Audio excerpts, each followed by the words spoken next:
रायबरेली के सिपाही पर कक्षा 6 की छात्रा ने गंभीर आरोप लगाए हैं।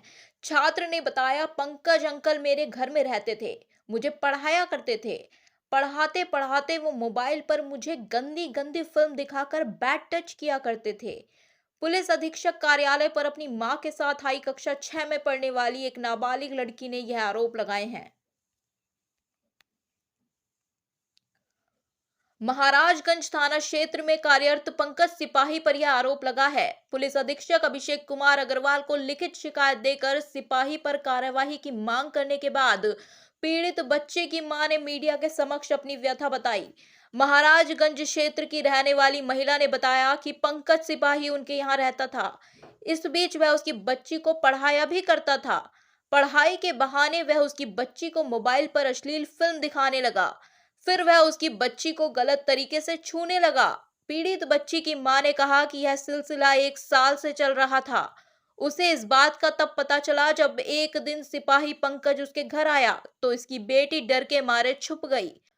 उसे कुछ सही नहीं लगा तो उसने बेटी से पूछा। तब 4 दिन बाद उसकी बेटी ने पूरी कहानी बताई।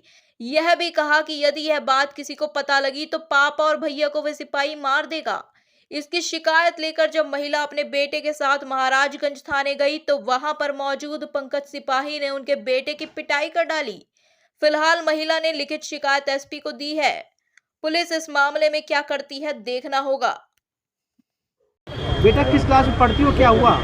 मैं क्लास 6 में पढ़ती हूँ और पंकज सिपाही मेरे घर पे रहते हैं और मुझे पढ़ाते थे कमरे में बुला के और मेरे को गंदी गंदी पिक्चरें दिखाते थे और कहते थे अगर किसी से बताया तो अपने मम्मी पापा को बताया तो मारेंगे और वह पापा मम्मी को भी मारेंगे, जेल में बंद कर देंगे और मुझे बैड टच करते थे। और क्या हुआ जब पुलिस के पास गई तो क्या हुआ? तुम्हारे भाई के साथ क्या हुआ? मेरे भाई को मारा। किसने मारा? पंकज भैया ने, पंकज सिपाही ने। तो क्या हुआ आपकी बेटी के साथ, क्या घटना हुई? पंकज नाम का एक सिपाही मेरे घर में रहता है, महाराजगंज के उसमें रहता है तहसील में, और हमारे घर में रहता था 1 साल हो गए और हम विश्वास था हमारे घर में अच्छे से रहता था, हमको मालूम नहीं था। तो मेरी बेटी को पढ़ाने लगा था तो वो पढ़ाने ही के बहाने ले जाता थे, रूम में बैठते थे, पढ़ाते थे। हम कहीं पढ़ा रहे होंगे तो वो फिर धीरे धीरे वो गंदी पिक्चर दिखाने लगा।